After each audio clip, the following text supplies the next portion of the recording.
என்ன பண்ற? அவன் பிளேட்ல இருந்து எடுத்து வச்சுக்கிற. அவரு தட்டுல இருந்து என்ன, உங்க தட்டுல இருந்து கூட எடுப்பேன். ஏய் யமுனா என்ன? யமுனா என்ன பண்ற நீ? என்ன? நான் தான் செல்ஃபிஷ்க்கும் மேல ஆச்சு. யாருக்கும் எதுவும் கொடுக்க மாட்டேன்.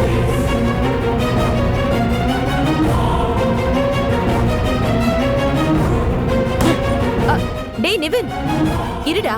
பேரட்ல இருக்கு, நான் எடுத்து வைக்கிறேன். நீ உட்காரு, நான் சாப்பிடு. வெளில சாப்பிட்டுக்கிறேன். டேய் நிவின். ஏண்டி, பசியோட சாப்பிட உட்கார்ந்தவன இப்படி சாப்பிட விடாம பண்ணிட்டியே, நீலாம் விளங்குவியா?